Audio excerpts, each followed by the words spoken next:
The COVID pandemic and lockdowns have simply made the people in Sri Lanka far more bored than they have in the past few years. The children who are usually out in the grounds and roads are now stuck at home, and the adults who usually hang out with their colleagues and friends on a daily are now forced to meet online. It wasn't long before they all turned to the entertainment industry.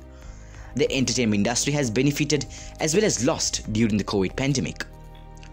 The lockdowns and pandemics meant that several businesses, studios and individuals lost their jobs or faced salary reductions in the least.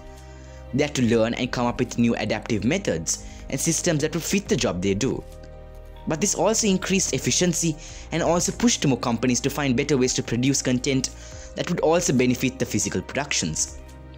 But how has the entertainment field fared up against this paradigm? Have they benefited, or has it been counter-beneficial? The Royal College Red Cross Society wishes to answer these through Chronicles 2021, a series of simple and informative videos with several esteemed and professional individuals to clarify the queries you have. For today's segment, we'll be focusing on entertainment. We'll be breaking down the topic to namely 4 parts: music, sports, drama, and digital media.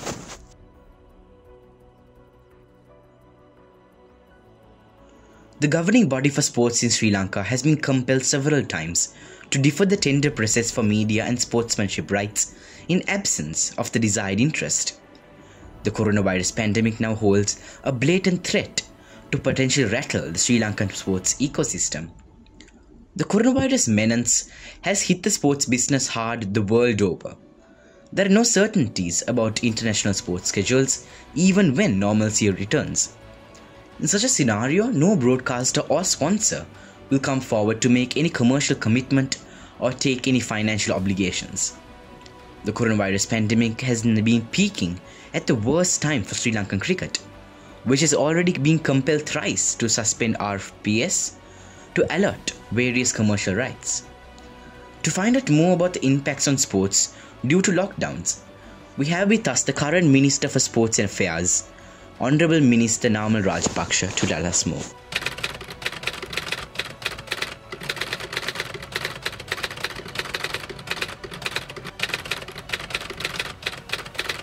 Well, the pandemic has been very tough on all the children, I would say, not only sportsmen and women, but we have managed to come out of it at the moment with the with leasing of the health guidelines. So during the pandemic, we promoted a lot of individual sports, training at home, exercise workouts at home. In fact, we tied up with certain media organizations to promote those kind of activities, and also, of course, social media influencers. But at the moment, with the vaccination program going on well in the country, and also opening up the country, the economy, the government, as the health authorities, have given us a new guideline which allow individual sports to be started or individual training to be started. Also, 25 or 50% of the population of the gyms can be opened up to the 50% of the capacity. And at the same time, this week we are hoping to start team sports with health guidelines. So in that way, other than individual sports, the team sports also can start training. So meantime, I would advise everyone to be active, get on the jogging paths, walking tracks. Cycling is something that you can do during this kind of period. Walking, jogging, and also other exercises that you can do individually and with your mates or your friends with adhering to the health guidelines and maintaining social distance.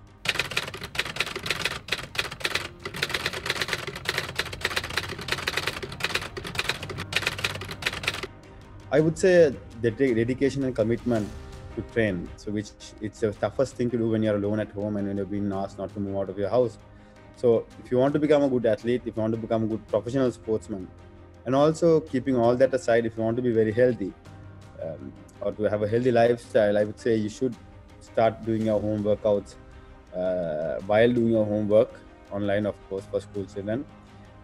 Get onto your home workouts, do your training program, talk to your trainer, get in touch with your coach, ask what are the areas that you need to improve based on physical fitness. Because nowadays there are a lot of exercises actually you can do at home on a very small space where you can maintain your strength level and your physical fitness. And also the main thing is to control your diet, control your food, make sure that you don't eat junk food or unhealthy food, but try to eat healthier as much as you can, and have a proper sleep. Rest is number one, so you need to rest while you work out, while you train. So we attempt to be on the phone or watch movies or stay have late nights when we are staying at home during these kind of lockdowns. So if you want to become a professional athlete and do professional sport and be fit while doing these kind of during this kind of period, I would say train hard at home, do your home workout, control your food, and have proper sleep.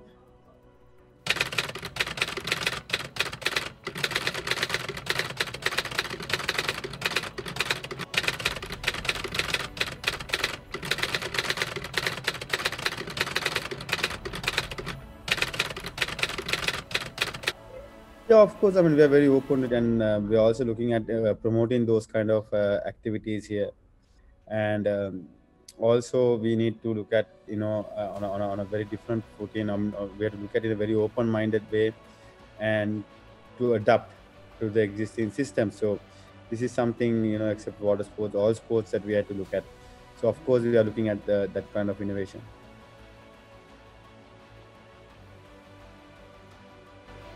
Like many other sectors, the entertainment and media industry has been significantly affected by the COVID-19 pandemic, with notably severe impacts on cinema, live music, and advertising sales. As people turn to music for emotional support and comfort in these tough times, any negative impact on music listening has been even more limited. The music of Sri Lanka has its roots in four primary influences: ancient folk rituals, Buddhist religious traditions, the legacy of the European colonization, and the commercial and historical influence of nearby Indian culture, specifically the Bollywood cinema music. The first ever drive-in show in Sri Lanka was held on the 30th of May 2020. About 600 vehicles attended the show, and it was held at the Ratmalana Air Force Base in accordance to the health guidelines. Music is the answer for many. But what's the answer for music? Today we have with us Mr. Dushyanta Veeraman, who is a professional singer, dancer, and actor, to answer this question and tell us more on how the pandemic impacted the music industry.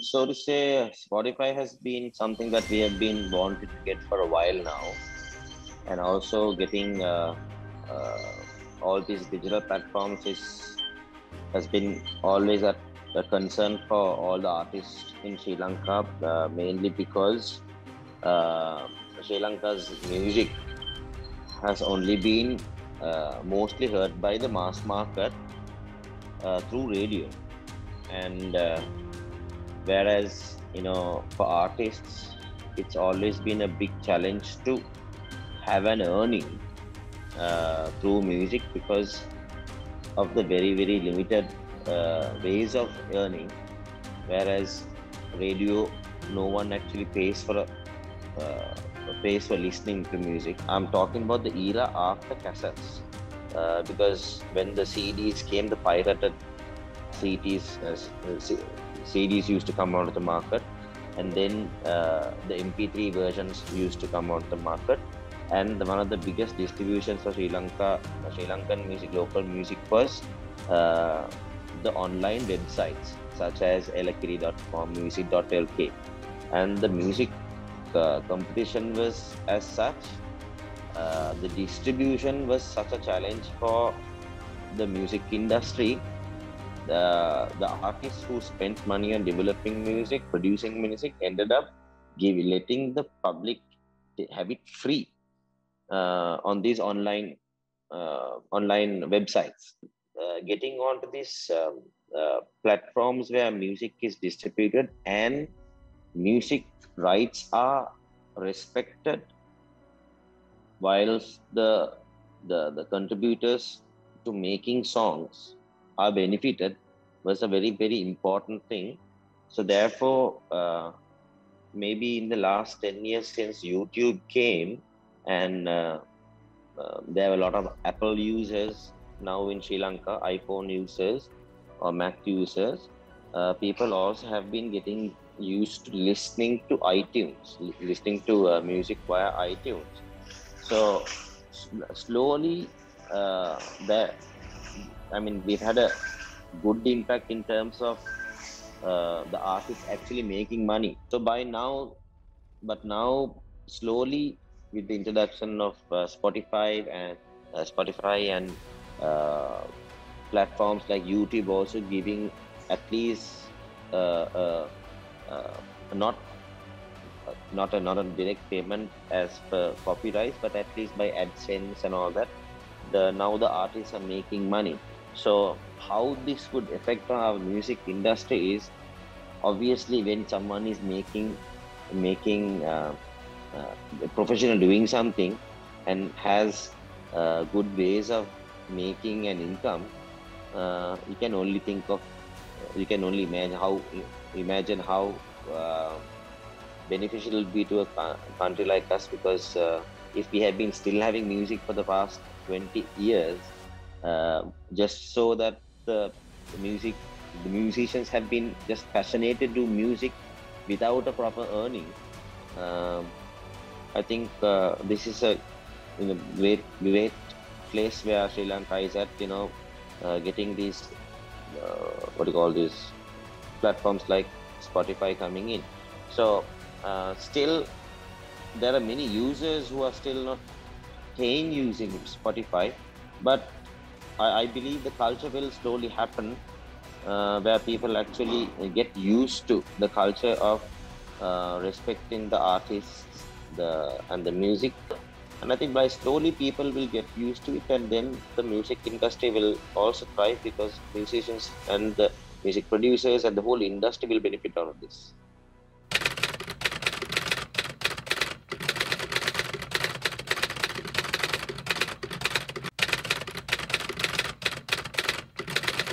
I think the modern day arts has come to a standstill in terms of music, dance, theater, drama, all of these things. I think it has come to a standstill simply because production is very, very difficult.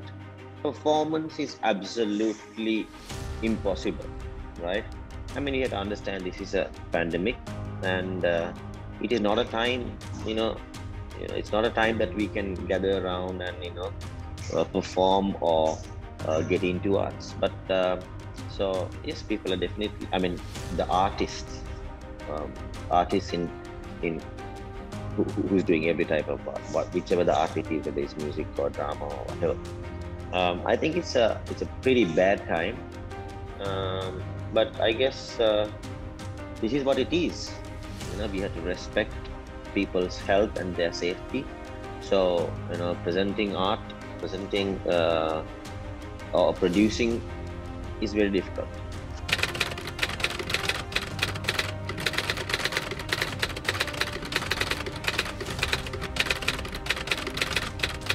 And I think there's not much of words I can give to inspire you, because I think as a musician or as an artist, you need to be inspired by the art itself, by music itself. Or if you're a painter, you need to be inspired by that particular the ways of art.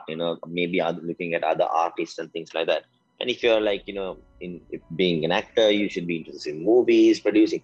So I think, I mean, for me personally, how I see is, if you are to be a musician, if you got to be an artist, you need to spot that person, another artist that inspires you, right? Just because someone tells you this is how you should do it, this is how you should do it, it's probably a thing you can do after getting into it. But as for the younger generation, I think the best way, even for parents, to get the youngsters into art is to let them experience, let them hear, let them see let them experience good art around them. And the ones who get who has the artist in them will get inspired, or they'll catch on to whichever they like. If you're a musician, maybe someone will start catch on to wanting to play drums because they see somebody playing drums in a very that inspires you in that way. Maybe a singer, maybe sometimes a guitar. I think that's the most important thing. I think our culture has to be rich in a way where the youngsters are experiencing good art. To be an artist, you need to be inspired by art.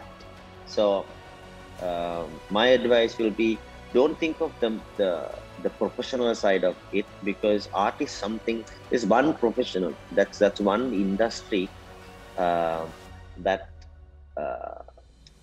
you should be able to make a lot of money, but that's one industry that should not just go in hand because of the money, because art is something that creates emotion.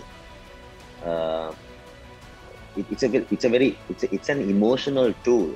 So that you can share love and respect and peace, so many good things in life. So let art be that emotional part in your life, not just as a career. So try to be inspired by art itself, and that's what will get there. Because how hard it is to do art, how hard it is to produce, if you're truly inspired as a musician, as an artist, I think you will be successful, and you will be a very, very satisfied person. In the midst of the COVID-19 pandemic, people around the world have turned to the arts and creative sector for entertainment, connections, and to respond to the unknown. Yet the cultural and creative industries have undoubtedly been hit the hardest by the pandemic. In fact, UNESCO called the situation a cultural emergency and on a global scale. Lockdown regulations have meant that the jobs for many producers, directors, choreographers, musicians, performing artists, stage crew and technicians were lost. During the lockdowns, entertainment venues were closed and arts and music festivals were cancelled or postponed. When restrictions were relaxed, theatres and venues could partially operate again, but with limited capacity and with social distancing measures in place. These conditions make it nearly impossible for theatres to remain financially viable. This of course comes with the retrenchment and job reductions. And it not only impacts those working in and for the theatre, but also those working in several sectors that provide services to the theatres, such as food and beverages, printing, etc.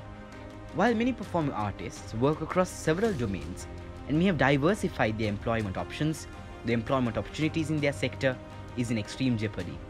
So the question now is, can the show go on, and if so, how? To help us answer this question, we have with us today an active figure in the entertainment scene in Sri Lanka. He's radio host, a stage actor and a compeer, Mr. Dominic Keller.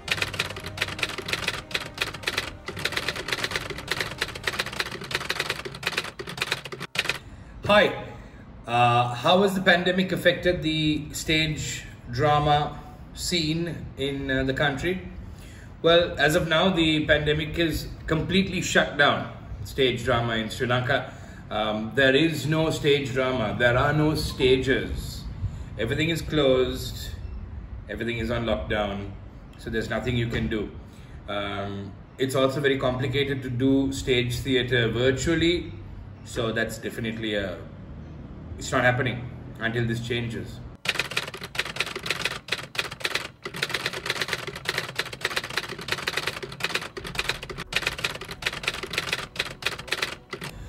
So what happens to actors, crew, behind the scenes, backstage, production staff, all of them during this? Well, nothing really. I suppose like a lot of other industries, this too has to completely shut down.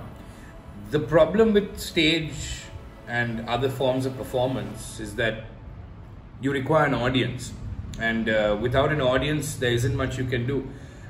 Even virtually there's a limited amount of things you can do, because for example comedy requires feedback from the audience. So we've been asked several times also to perhaps come up with a comic skit or do some stand-up comedy online virtually, and it doesn't work out.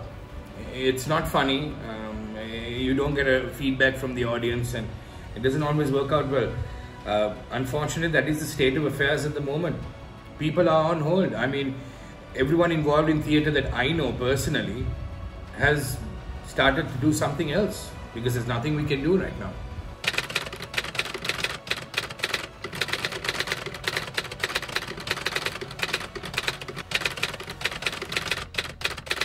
So what steps can we take to make a change, to make it better, to remedy what has happened? Well, what we can do and what also happened after the first lockdown in 2020 was that there was social distancing allowed. So you block off a couple of seats in between in a theatre and you allow a limited amount of people to come in. Now in turn what this means is that you sell less tickets, you make less money, but that is a sacrifice you have to make, I suppose. There are really no other steps that can be taken or have been taken. Perhaps something we can look at is an outdoor event. So you set up a stage outdoors, you invite people to socially distance, perhaps even in your cars. But still, I watched a stand-up special that was done outdoors with people in their cars and they were all complaining that you don't get that. That's the thing about comedy, right? I suppose another form of theatre might be possible. We might have to looking at outdoor theatres as a sort of remedy to what's going on. But apart from that, social distanced seating is the only way forward. And fingers crossed, if everyone gets vaccinated, and the sooner that happens, we can go back to enjoying culture, theatre and performances on stage, indoors once again.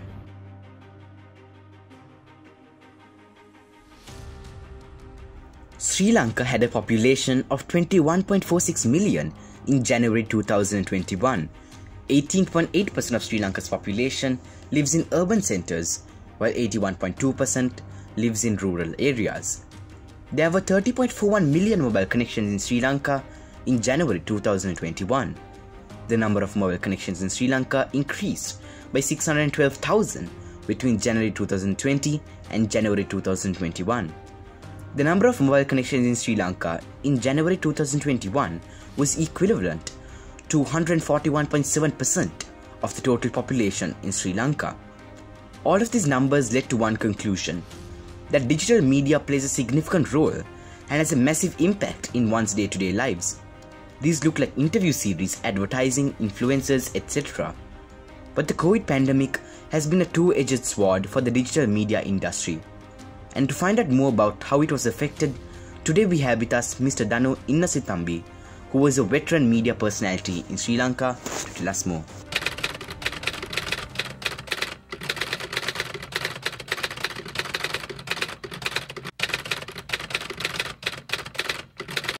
Shifting to online has been amazing for me. I think online was not there when I joined the media industry. I was quite young, I was 16. And then it creeped in when I was in my early 20s.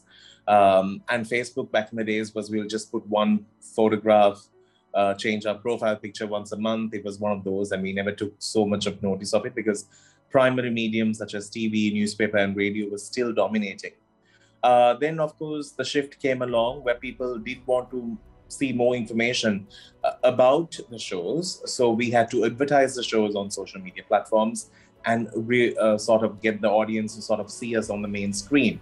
But I think social media plays a vital role in anything today. You can make a television series where people spent millions of money needs to be pushed on social media platforms before it actually reaches the audience, because it needs to be seen, because social media is on command, it's on your fingers, it's just within your reach. So, and also today it has come to a point where television used to be very demanding. Like, for example, if you want to watch a TV show, you had to keep a particular time free, like Tuesdays at 8:30. And you're like, okay, I'll wait till Tuesday to watch it. Now people don't have that time. They want to watch it when they want to watch it. It could be middle of the night, it could be early in the morning, it could be whenever they are free. So we have to be flexible enough to understand that today mediums of all media works around the viewer and not the other way around, not the viewer working according to what the medium or the media offers.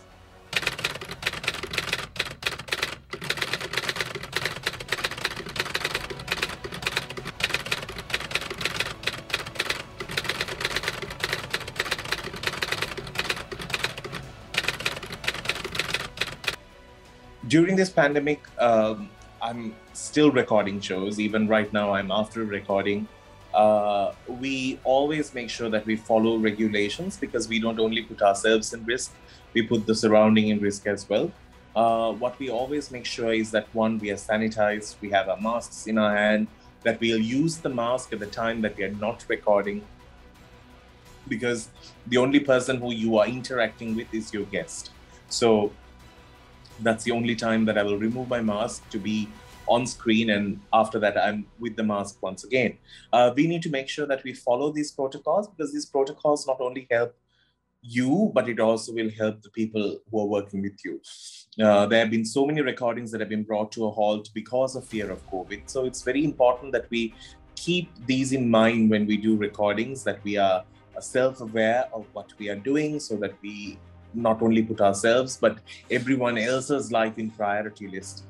So make sure that we follow our regulations, and that's all it matters. And especially when it comes to makeup or dress change or whatever, not to share clothes, not to share your makeup units, and make sure that you are more clean, more socially aware, and that's what it matters.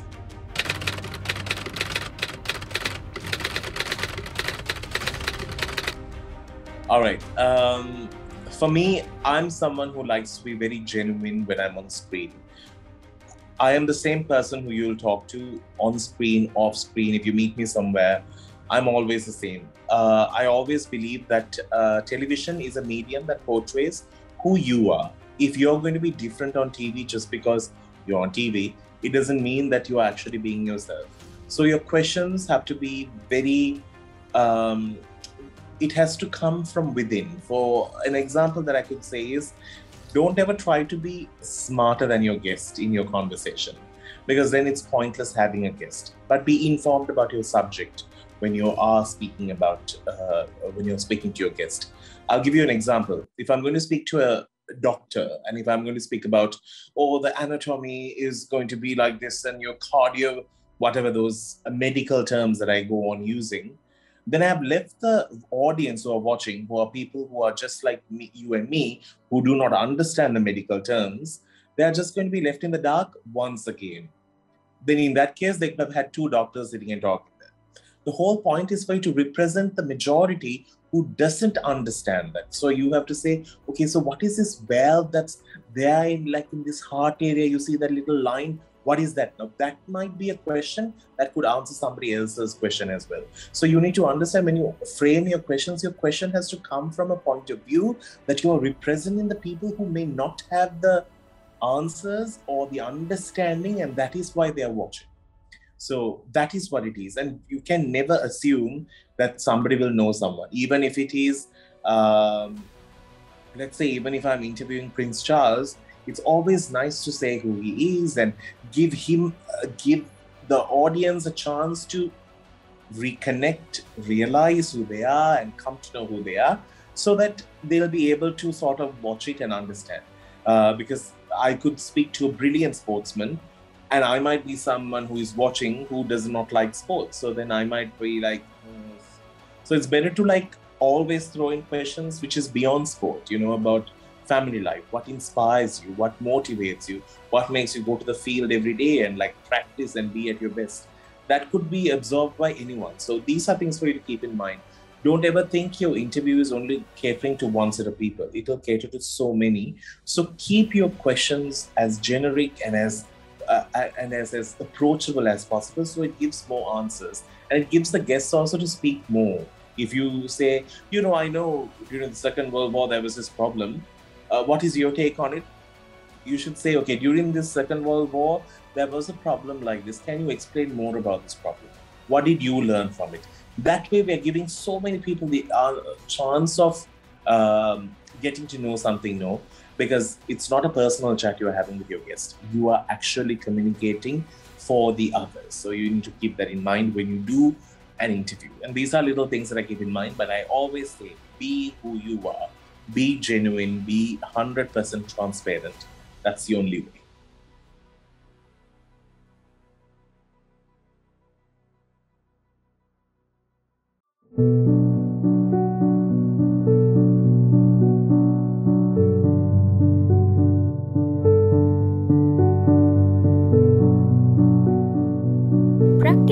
social distancing, refrain from leaving your homes unless absolutely necessary. Keep your mask on at all times, and most importantly, make sure you wash your hands. Together, we can make a difference. A message from the Royal College Red Cross Society and Dettol.